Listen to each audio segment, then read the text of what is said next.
Hi, welcome back to my channel. Um, Today is gonna be a very serious video, probably my most serious video to date. And if you haven't been clued in by the title of the video, um, it's basically about my friend dying. Um, on February 8th of this year, in other words, a few weeks ago, um, my friend Lucy died at 2 a.m. London time in her sleep. She was only 44 and she died from cancer. Um, I'm gonna try my hardest not to cry in this video, but I can't make any promises. Um, and it's not because there are people that are uncomfortable about someone crying, but I'm uncomfortable about crying in front of others. I feel vulnerable and exposed when I do. But considering the subject of this video, I think it's very understandable why I would cry. But we'll see. We'll see how this goes. So anyway, you're probably wondering why this is here. um, Tomorrow is her funeral. I can't go to it. Um, but she asked for those that can't go to wear something bright, hence the pink and white. Yeah, there's white in there. And um, to just take a few minutes out of their day to think about Lucy. Um, so, considering I'm Irish descent, um, the Irish believed that when someone dies, they're going on to a better life. And considering Ireland's history, it's very understandable why they have that belief, especially during the potato famine and all those years where they were oppressed and stuff and dealing with other famines beside the potato famine. Um, but actually, that dates back to the Celts, really. So it's a very long term belief they have. There's also another reason for wakes, and it's actually more morbid, and that's because when they were having wakes, they would drink a lot from these cups that were made out of lead, so people would get lead poisoning, and they would become unconscious because of that. Well, people would look after them to see if they did wake up or if they died. So if they waked up, that was another belief of why wakes are come to be. Very morbid, I know. I know. Um, so since the Irish believe in celebrating someone when they die because they're going on to a better life, they have like a party for them after their funeral. Um, Hence the soda and the chips. Now, I had meant to get Lucy Dr. Pepper and the certain brand of cheese curls we have in Sweden because she always loved to get that when she visited here, but I was an idiot and forgot to get that. Hence why I have to give her this and salt and vinegar chips. So she can snack on these, and I'll drink occasionally from the cup if I start crying because that would help control me a little bit. Um, and the reason why I chose soda because she couldn't drink soda in the last few months of her life. I'll get to it eventually, but anything she would eat and drink, almost anything, would give her a stomach ache and give her a lot of pain. So she had to stop eating and drinking certain things, and soda was one of them. So,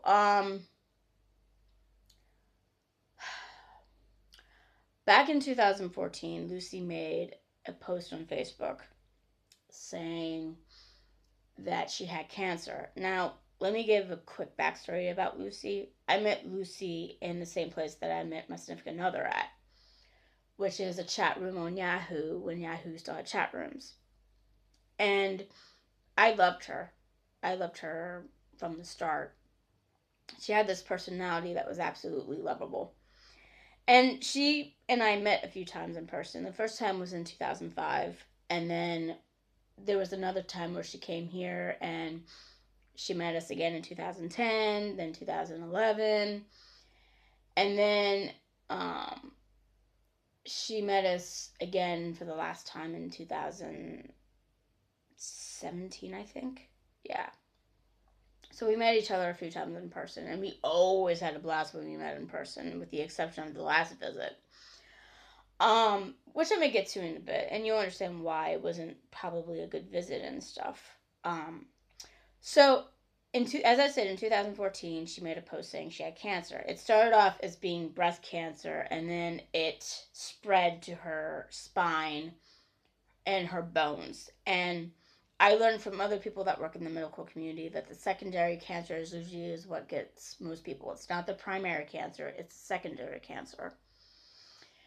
And unfortunately, when she was finally diagnosed with cancer, it was already in a late stage and they could not do absolutely anything for it, at least with the bone cancer. They were able to, I think, put the breast cancer in remission or get rid of it or something, but the bone cancer was already far too gone for her to do anything. And of course, the doctors couldn't do much for her either, other than give her treatment that would lead to nothing. No cure, no remission, no nothing. And when she posted this, she said that her original prognosis was 18 months to 2 years. So in 2014, her husband and, well, actually, I don't think she was married at the time, but she was in a relationship, I think. And that everybody mentally began to prepare for the worst, that we're going to lose her soon. But the funny thing is for me that she always had a positive attitude about stuff. She's like, okay, I'm dying. Here's my bucket list of things that I want to do before I die. And she always had this sense of humor too. So she didn't let this get to her, at least in the very beginning. And, for a while she had to do testing, or she had to do treatment and stuff. And then in late 2016, she told me she wanted to come back to Sweden for a visit. And unfortunately, it would be her last visit here. God, I feel myself getting choked up a little bit. And I'm not laughing because it's amusing. I'm laughing because I'm trying hard not to cry.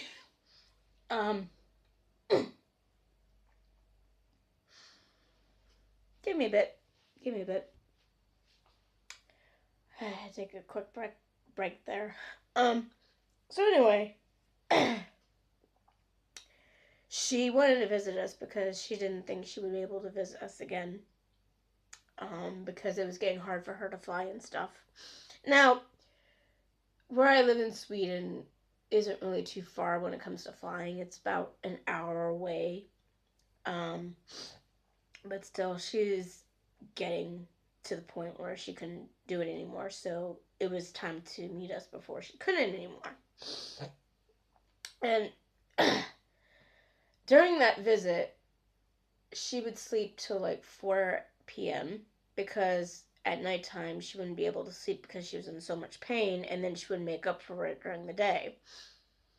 And then she was very depressed because she was worried about how I would feel about all this. And I told her husband that it was perfectly understandable why she was depressed, why we didn't have the same kind of fun like she did the previous visits. I mean, because the last time she visited me was before she found out she had cancer. So, but still, it was a fairly good visit. I mean, we did go to the bathhouse like she wanted to, so she can swim a bit. And we did go to Max, which is this major popular restaurant in Sweden, which is absolutely delicious. I recommend you guys a visit there if you ever visit Sweden. And then the sad thing is when she left, I knew that was going to be the last time I would see her alive in person. So that was in 2017. And then a few months after she visited me, she left a post on the Yahoo chat room group that I created on Facebook. It was for us chatters in this particular room. And she left a post there. I don't know if she ever left it on her actual account, but she left a post on the room saying that she was ceasing treatment because she wasn't finding enjoyment in life anymore. And after what I saw back in September when she visited us in 2017, it was very understandable. And while most people will be like, oh, no, no, no, continue the treatment and all, you have to come to a point as someone who's watching someone suffer that they're getting to the point where they just can't take it anymore. And so she ceased treatment at the end of 2017 and thought that she would probably be dead by Christmas of last year. So, cut to the fall of last year, and she's having trouble with breathing and eating, and she's having a lot of pain in her stomach and all this other stuff. And her doctors thought there was something wrong with her appendix. Well, they got surgery for her, and when they opened her up, they found her stomach was completely covered in tumors. And it was to the point where the tumors were actually fusing her appendix in. So if they tried to remove it, it would do a lot of damage to her and possibly kill her, so they kept her appendix in her. The only organ that wasn't covered by these tumors in her stomach was her liver. But she knew at that point that the end was near. And it was also at that point that a lot of us knew that her time was running up. And for her, it was actually kind of amazing because for someone who got a prognosis that they were only going to live for 18 months to 2 years, to live an extra 2 years was pretty incredible. I mean, she was fighting this thing, literally fighting this thing for over 4 years. But in the start of, like I said, in the autumn, the cancer was really beginning to fight back. And so she entered a hospice, and each time her husband and sister posted something, it just broke my heart to see how much they were suffering, to see how she was suffering. And it broke my heart to see how much she was suffering, because she shouldn't have suffered from that like that. It actually pissed me off how she was suffering, because she's such a good person. She shouldn't suffer that way.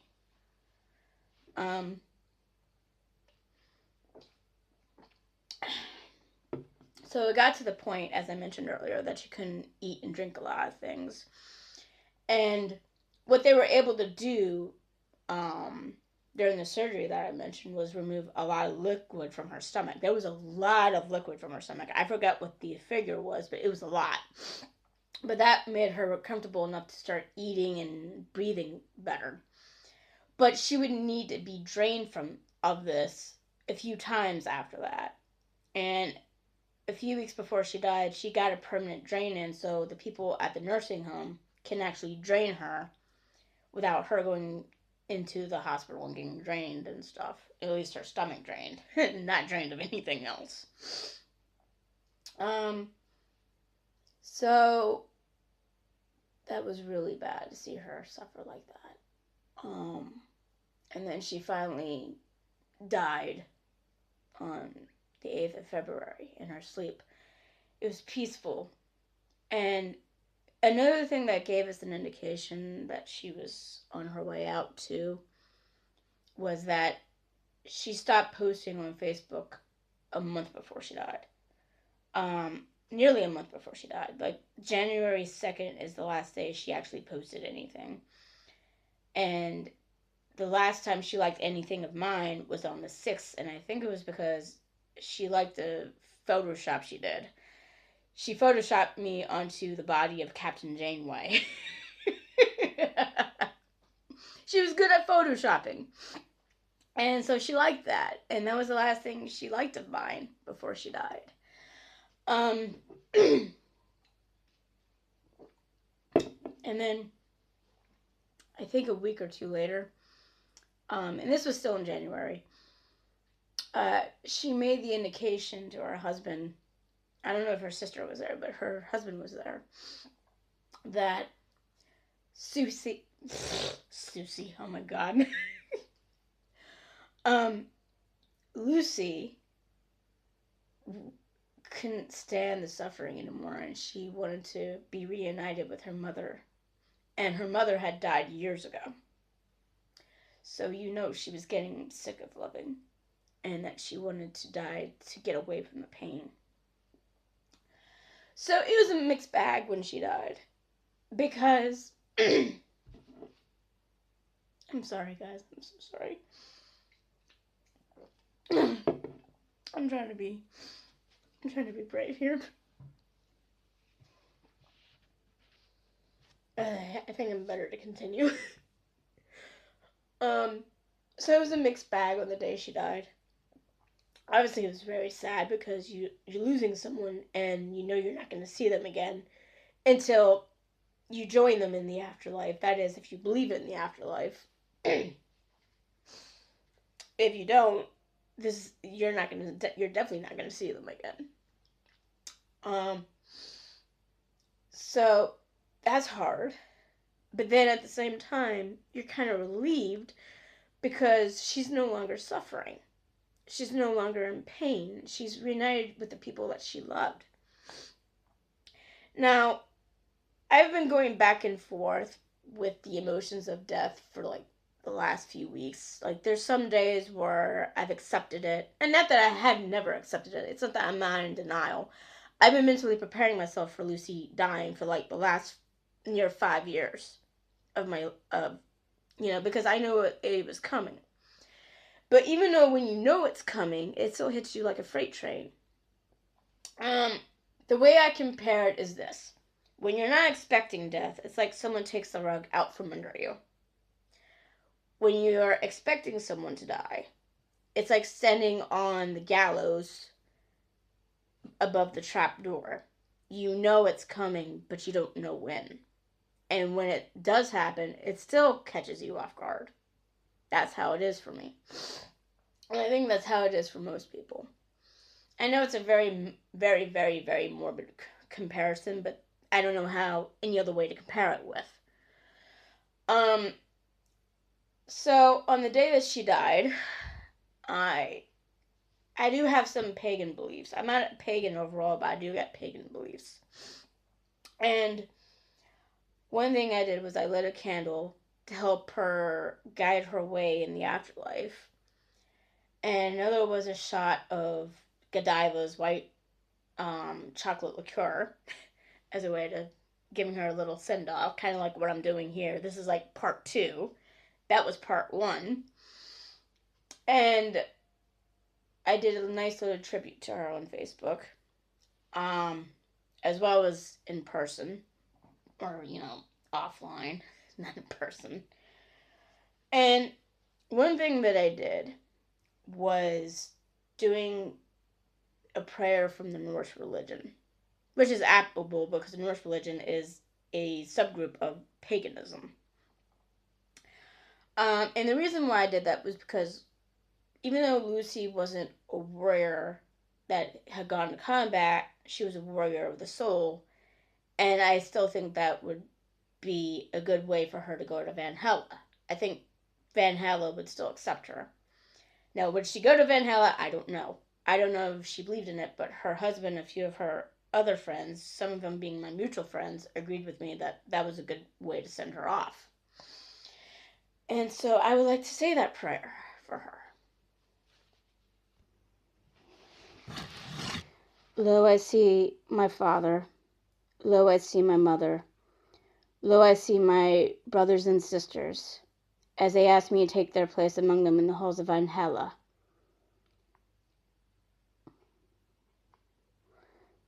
Where the brave shall live forever.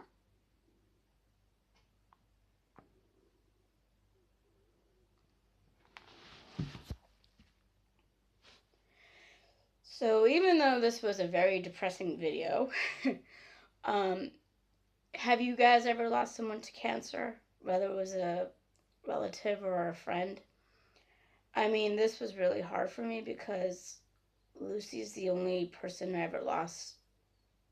Well, I shouldn't say is the only person I ever lost to cancer. My grandfather did die from cancer too. He died from skin cancer.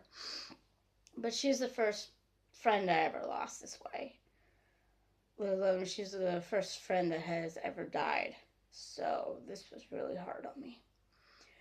So if you subscribe to this, I'll be delighted, and I'll talk to you guys later. Bye bye.